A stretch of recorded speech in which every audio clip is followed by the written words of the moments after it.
It's right around here, somewhere. It's probably the remnants of an old Indian burial ground. In a mountainous ravine high above Colorado Springs, a state trooper follows up on a report by a homeless man. The transient told me that he was up on Rampart Range Road and he found what appeared to be human remains, and it turned out to be a human skull.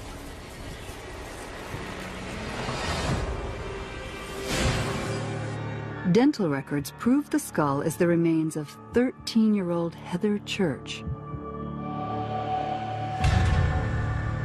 We had a good coroner who was able to determine from the skull that she died of blunt force trauma to the head. So we definitely had a homicide case. For 2 long years, investigators from the El Paso County Sheriff's Office could not solve the mystery of what happened to Heather. I don't think anything bothers investigators as much as an unsolved case. An unsolved case can destroy a family. It's the not knowing what happened to their loved one that really destroys people over time. Heather Church was a 13-year-old girl that lived here in the northeast part of El Paso County in the area known as Black Forest. And she disappeared from her home one evening. It was a high-profile case, and I think most people had seen pictures of the missing persons flyer that had her portrait on it. It all begins on a dark autumn night. Hey, Mom, can I stay here tonight? With Chuck? Please? I guess. Okay, thank you. Let's roll. Right. Come on. Right. Heather stayed home with her 5-year-old brother while her mother took the other 2 boys to their Boy Scout meeting.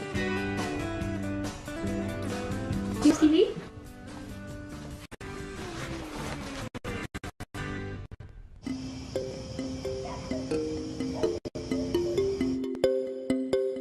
Diane called home about 8 o'clock that evening to talk to Heather and see if everything was okay.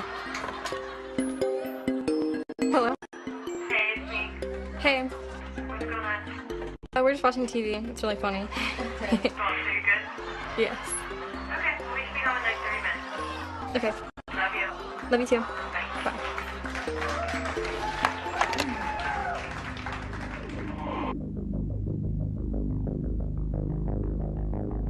An hour and a half later, Diane and her boys return home. Heather, we're home! All right, listen, 1 show and then we're going to bed. Deal? Yep. All right. We will watch. Her youngest son is sound asleep. When Diane checks on Heather... Heather?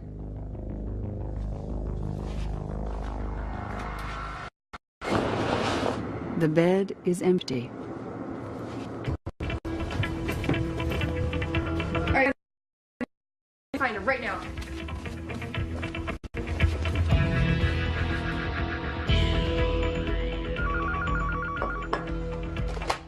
Hello? I got a call about 10 o'clock at night. Diane said, "Have you heard from Heather?" And I said, "No." And she says, "I can't find her." And I said, "What do you mean you can't find her?" Heather's gone. How can Heather be gone? You're sure she didn't go someplace? It was just not reasonable for Heather not to be there. And Diane had panic in her voice. Be there just a minute, all right?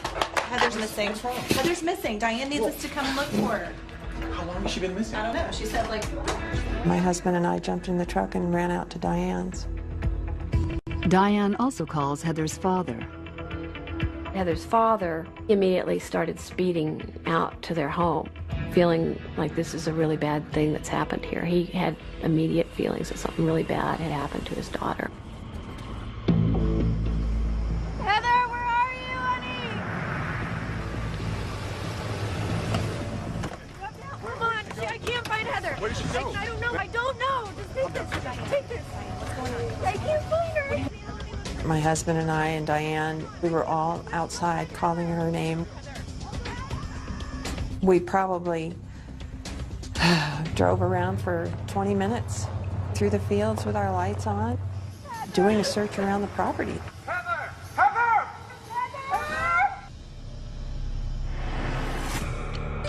We had no idea that this was going to turn into be a nightmare. We figured that it would be solved, that Heather would come home safely.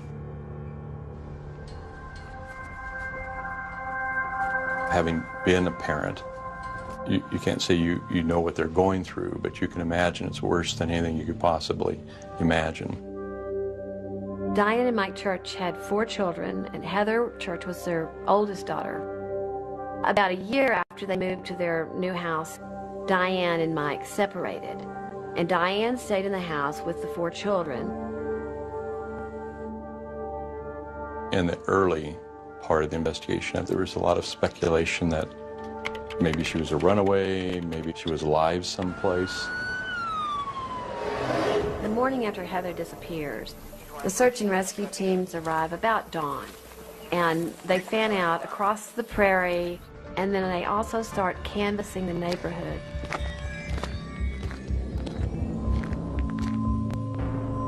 They find no sign of Heather. This causes investigators to suspect she's been forcibly taken from her home. Diane wanted to busy herself. She picked up the vacuum cleaner and started vacuuming. Sheriff's deputy came running out. You could be destroying evidence. And that was the first Diane realized that their house was being treated as a crime scene. I have to show you something.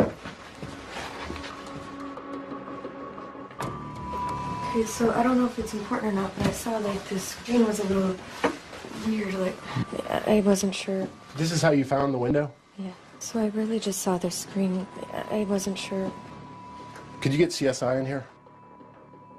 The investigators immediately realized that the window screen has been removed from the window and then put back, but not seated correctly in the track.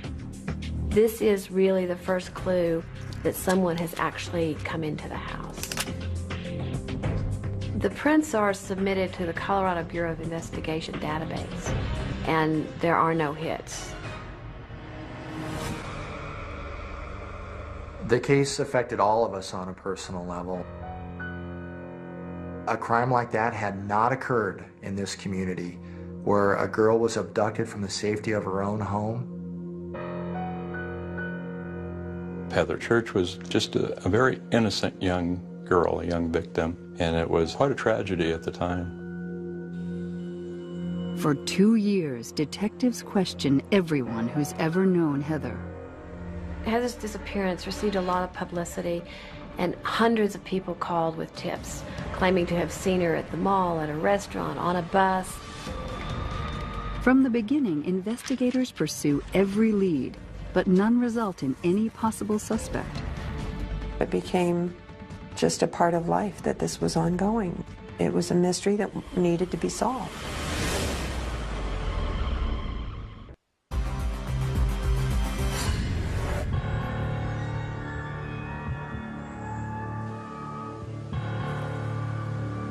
The discovery of Heather Church's skull 2 years after her mysterious disappearance devastates Heather's mother, Diane. Being told that she was dead set it in stone in such a way that then it really hurt. She had spent 2 years hoping so hard that she never really wanted to consider that that was how it was going to end. The finding of Heather's skull confirms she met a violent fate, but no new leads surface. As far as discovering information that led to the identity of the suspect from the body recovery site, was very minimal. After 2 more years on the hunt for her murderer, investigators are no closer to catching Heather's killer. But now, there's a new sheriff in town. Yes. Yes, go ahead and send them up.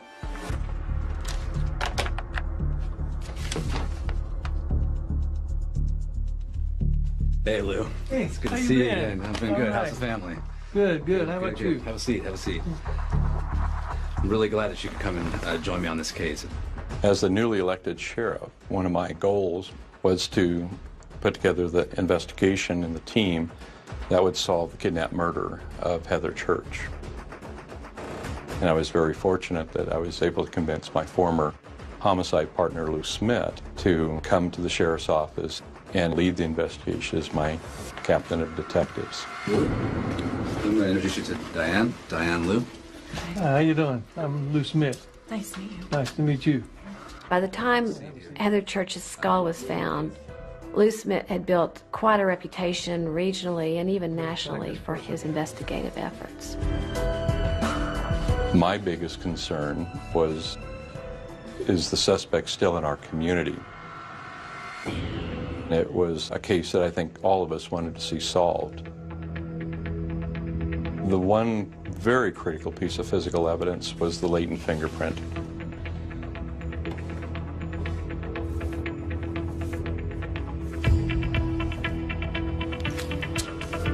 What made that so significant is that it had not yet been identified. The former investigators had checked the state system in Colorado and did not find a match. That's where a lot of people would have stopped. But with Lou, that's where he started. He said, how many different automated fingerprint systems are there in existence? And between the United States and Canada, there were 92. Detective Smith's first course of action is to make sure all 92 fingerprint databases in North America are searched for comparisons. The answer to this 4-year mystery comes 10 days later. John, Lou Smith. Lou had called me early on a Sunday morning about 1:30, 2 in the morning, and woke me up and said, John, I know who killed Heather. And he told me the name. That latent fingerprint was in 2 states' systems, and it identified the suspect as a Robert Brown. Brown, a career criminal, has a record for burglary and auto theft in California and Louisiana. As we talked about the 2 states, Louisiana and California, Colorado Springs was almost in a direct line between the two. You have a convicted felon passing through. Then where was he on the night of the murder? To answer their new questions, investigators don't have to look very far. Robert Brown lives just a half a mile from the Church home. He was, in effect, Heather's closest neighbor. You could literally stand at Robert Brown's home and see, line of sight, the Church home, to include the driveway where the mother's car would have parked.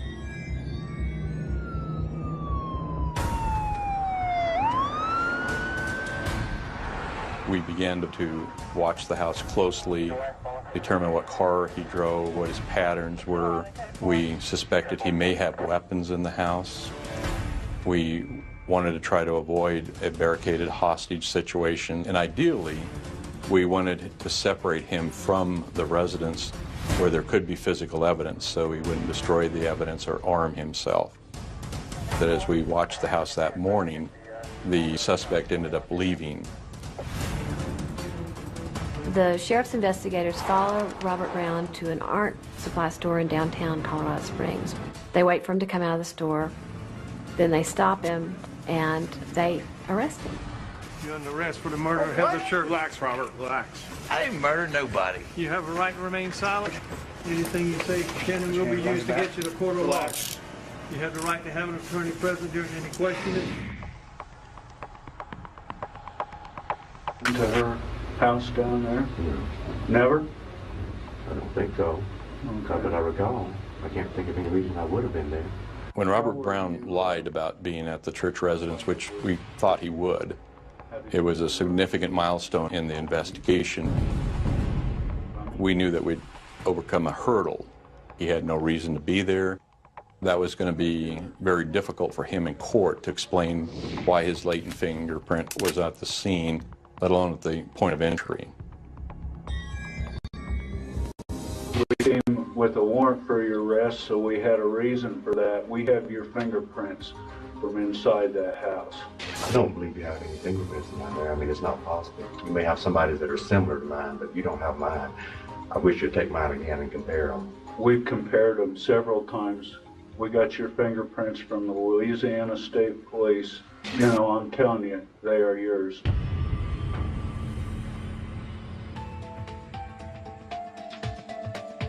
Silver bracelet. Some of it looks real, some looks like costume. As investigators are questioning Brown at the sheriff's office, detectives are searching his trailer. They find a lot of guns, pornographic videos, children's clothing. We found a substantial amount of stolen property. We later found most of it taken from homes in the Black Forest area. The evidence suggests Brown has been burglarizing his neighbors' homes for some time, but nothing to imply he had a motive for murder. Next, we began devising our investigative approach to go to court. Part of that was to look for other indications of bad acts or related acts that we might be able to bring forward in the prosecution.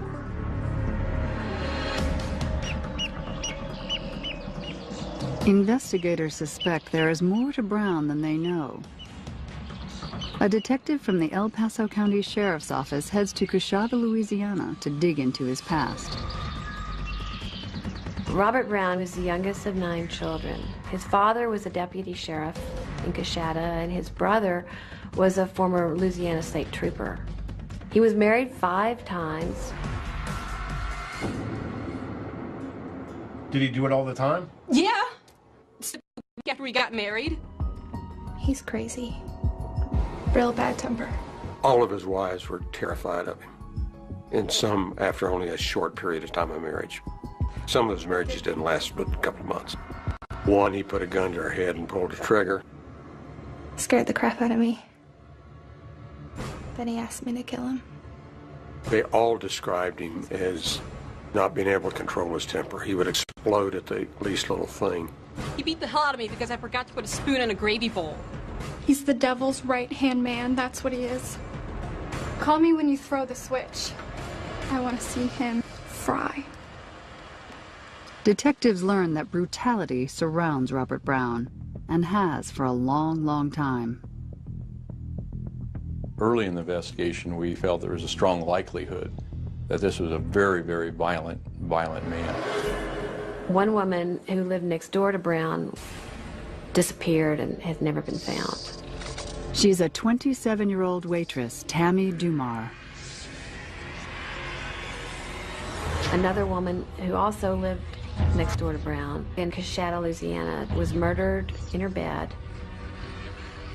Brenda Lynn, age 21, is stabbed dozens of times with a screwdriver.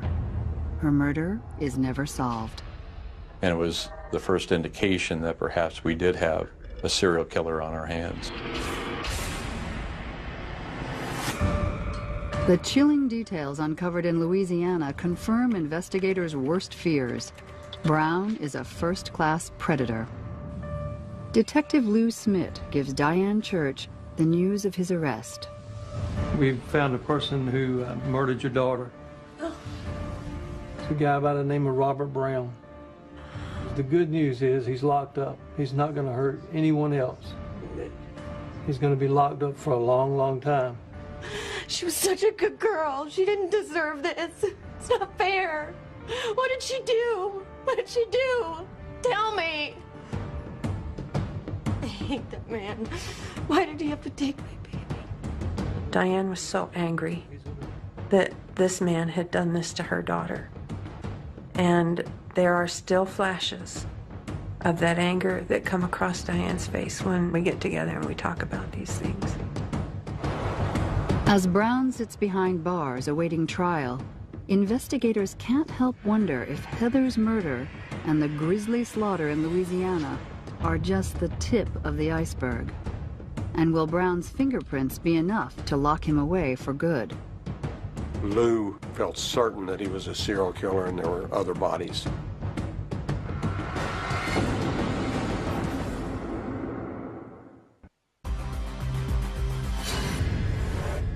You beat the hell out of me because I forgot to put a spoon in a gravy bowl. That man put a gun to my head, pulled the trigger.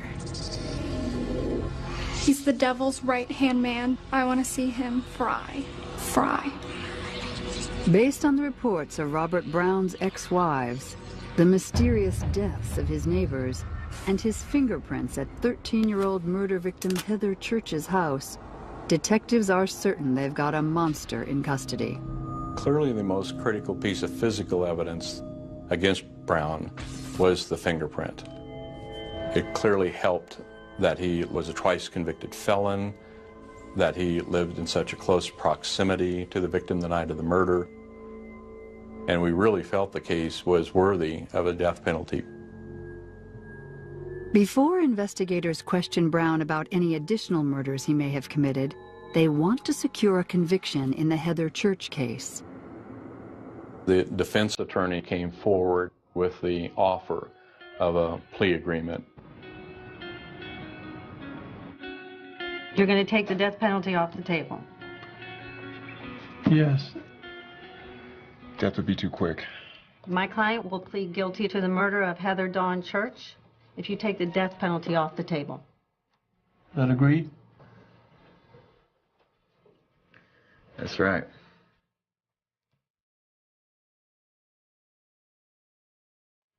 I don't believe in the death penalty, but I want him to rot. I want him to pay for what he did to my baby girl. Heather's parents were not in favor of a death penalty.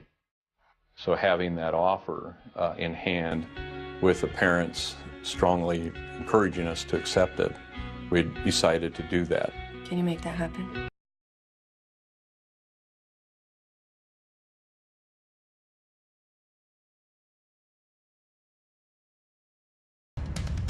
Brown was sentenced to life in prison without the possibility of parole.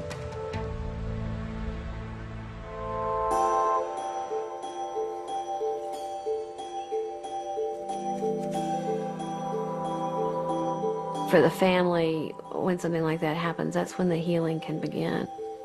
There's a degree of closure. But a terrible tragedy like this never goes away. Heather's remains are laid to rest. But for Sheriff John Anderson, the case is far from resolved. Without the death penalty, Robert Brown could one day walk free. Talked several times about how important it would be to get a second murder conviction on Brown in case there was an appeal and we somehow lost the first case, so that we knew that this violent killer would never get on the street again. The sheriff forms a cold case squad to look more closely into the life and deaths surrounding Robert Brown. The members of John Anderson's cold case squad are Scott Fisher, who is a recently retired newspaper publisher, Lou Smith, who is the recently retired homicide investigator who solved the Heather Church case, and Charlie Hess, who's had several careers, but most notably as an FBI agent and as a CIA agent. Scott asked Lou, have any of the cases that you've worked on, did you think any of them were serial killers? And Lou responded immediately. He said, of course. He said, Robert Charles Brown. The decision to go after Brown is twofold: to bring closure to the families of unsolved murders, and to make sure Robert Brown never walks free again.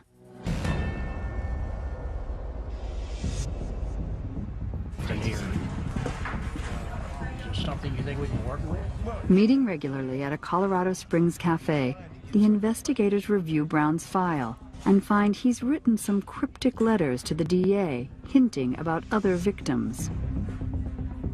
Brown's first letter to the district attorney reads, "To whom it may concern, in the murky, placid depths beneath the cool, caressing mire lies 7 golden opportunities, missed opportunities." And then of all things, he signs it lovingly, Robert Brown. investigators are desperate to find out what they can about Brown's so-called golden opportunities. Charlie wrote a letter to Brown, and he responded. I'm not too sure any of us believed he would. 7 sacred virgins entombed side by side. Those less worthy are scattered wide. The score is you 1, the other team 48. He also encloses with this letter a crudely drawn map of several states in which he's written numbers. Although police refuse to release Brown's map, it is known to include numbers that imply a body count of 48 victims across 9 states. Brown's claiming that he had murdered 48 people. That was shocking and way beyond what we had considered a possibility in this case. But of course it intrigued us. If Brown is telling the truth, the cold case investigators believe he could be one of the most prolific serial killers in U.S. history.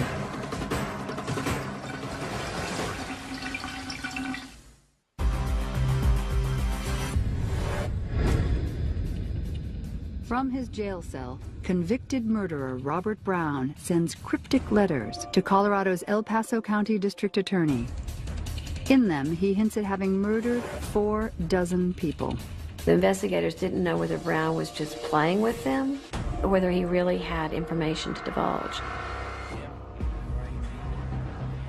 I need to really get inside his head. When the letters started coming from Brown, it was a period of excitement. Brown writes a letter to cold case investigators inviting them on a hypothetical death tour. In the case of one woman, he says only the name of a town. He says Flatonia, Ice Pick, and Ether. Sure enough, there's been a woman killed and dumped outside of Flatonia. He tells them in another case, a body in pieces near Houston.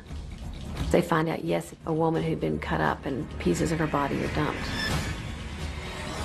Brown eventually confesses to killing his neighbor and stabbing her to death in Louisiana, his hometown.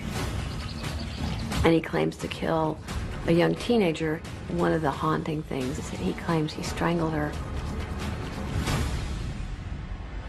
Many of the bodies we could not tie to him, but probably 25, 26, 27 he gave us some detail on. And at least 9 we were sure in our own mind he did do. None of the cases have the physical evidence needed to convict Brown for the crimes. Even though he's locked up for life for Heather Church's murder, the cold case investigators want concrete evidence to tie Brown to another. This way, he will never be freed. Charlie knew how to get into someone's mind, make them relax, and think of them as a long-lost friend. He was exceptional at doing that.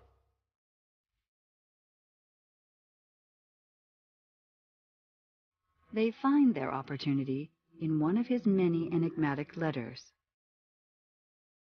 If you were to drive to the end zone in a white Grand Am, the score could be 9-48. That would complete your home court sphere. Sincerely, Robert Brown. P.S. December or January 1987 or 1988. White Grand Am, Colorado Springs. The Grand Am is a specific lead the investigators can follow.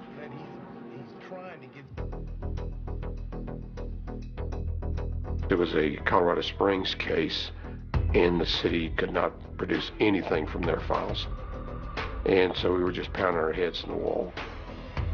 He nicknamed the one in Colorado Springs the Grand Am Lady. Scott, Lou, and I were discussing, we need to put this together so we can really identify who the lady is, because Robert never discussed names. Solving an unknown cold case in Colorado Springs involving a so-called Grand Am lady proves nearly impossible. After Charlie sent what I call a come to Jesus letter to him, saying put up or shut up, we got a response back that Brown said that young soldier's wife is missing. And he added one thing to the bottom. The sanitation department is very efficient. He would, in bits and pieces, release small clues. Charlie Hess is desperate to confront Brown face to face.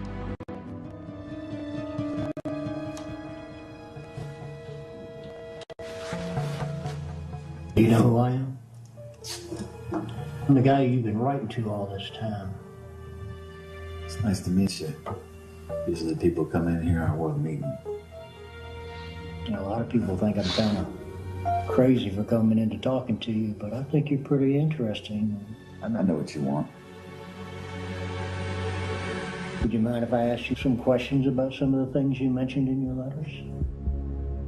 On this visit, Brown does not answer Charlie's questions.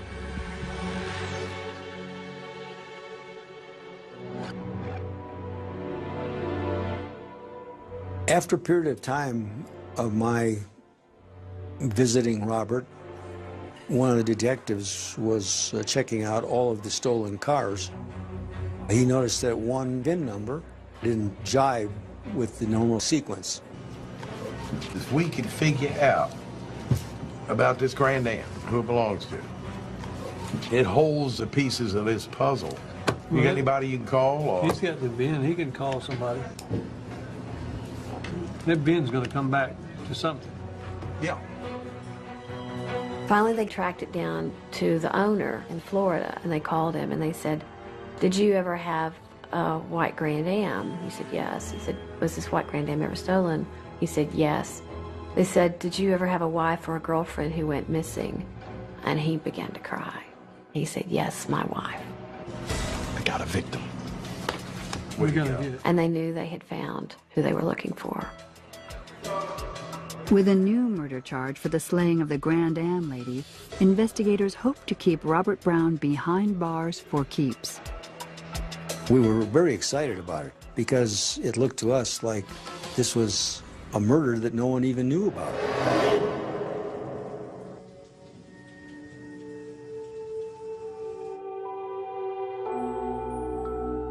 The Grand Am lady was a young mother. She was only 15 years old, a very pretty Latina girl. She was married to a soldier who was stationed at Fort Carson, and he had taken their baby to his parents' home out of state, and they were going to end up getting a divorce. The husband took the child and flew to Miami, never knowing that that would be the last time he would see his wife.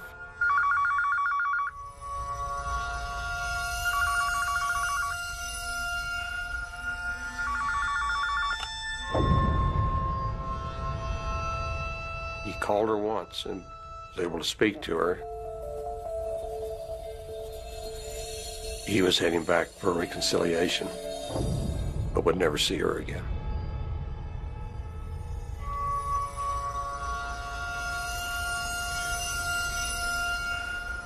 She was supposed to pick him up at the airport and didn't show. When he got back to their apartment,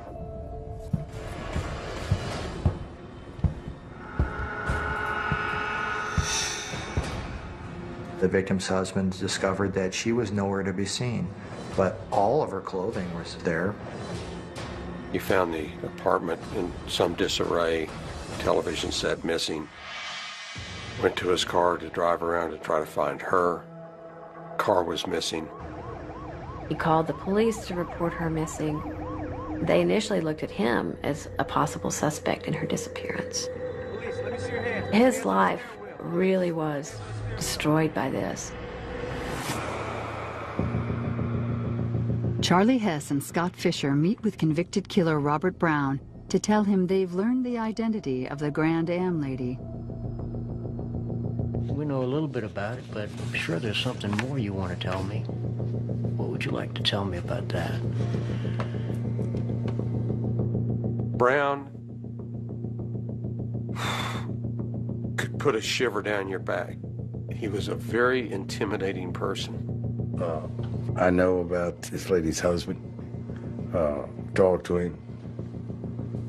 So you got anything to add to this? Grand Am girl? Yeah. Brown agrees to tell them how he kills her. Talked to her husband, huh? All right. She came by the store flirting with me. Hey, how are you doing? Hey, hello, how are you doing? Long time no see. You got any plans tonight? Nothing. Come on. She told him that she and her husband were going to be divorced, that he had left town, indicated more or less that she was interested in Brown. I'll tell you what, come back in 15, 20 minutes. I'll be wrapped up and we can go have some fun. Yes, cool. She was going to bring the new Grand Am and pick Robert up, and they went to a movie. See you. Great, see you. It's a decision the young lady won't live to regret.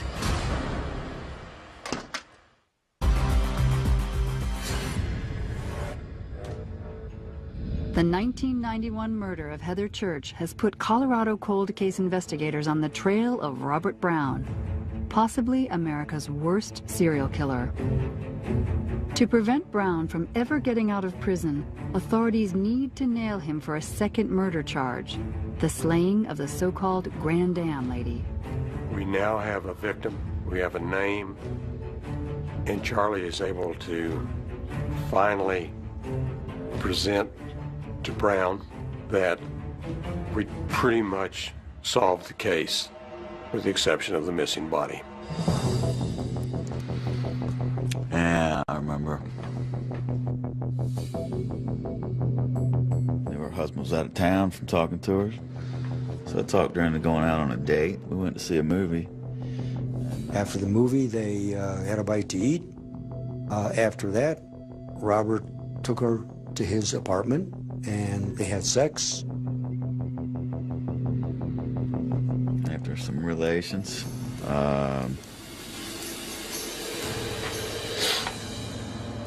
I strangled her.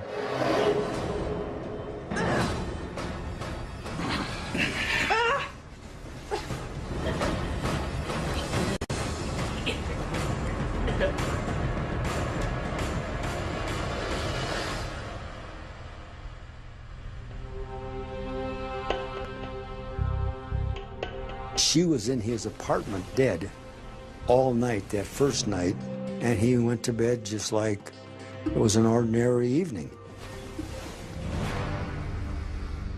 Let's see. Next morning, I dragged her over to the bathtub, cut her up, and put her in some little bags, carried her out to the dumpster, and well, that sanitation department's pretty dependable. He knew that the garbage truck was coming the next day to empty the dumpster. Obviously, she ended up in a dump somewhere. After Robert had killed her, he continued to use that Grand Am for several days himself. I knew when he'd be back, so I drove the car around a couple days. So I parked the car where I knew he'd find it. The husband sees his Grand Am. He goes to the convenience store where Robert Brown is working to use the payphone to call the police to report that he's found his stolen car.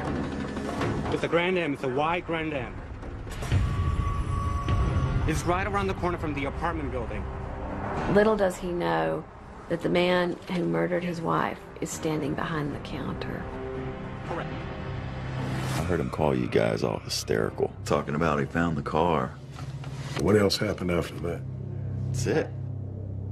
Robert Brown was providing details that only a killer would know. He couldn't possibly be making up the details regarding our victim in Colorado Springs. So yes, we were convinced that he was telling the truth, and it was terrifying. Now investigators have enough to ensure Brown will never get out of prison. When Brown looked Charlie in the eye and said, "Let me out of prison, I'll probably kill somebody within 2 weeks," I think he's still capable of it, and I have no doubt he'd do it. On July 27, 2006, Robert Brown pleads guilty to the murder of the Grand Am lady. Outside the courthouse, the victim's husband reunites with his daughter. For 18 years, the daughter had believed that her father had murdered her mother. It was a very emotional time because those two made the 4 or 5 years we invested in this case very worthwhile.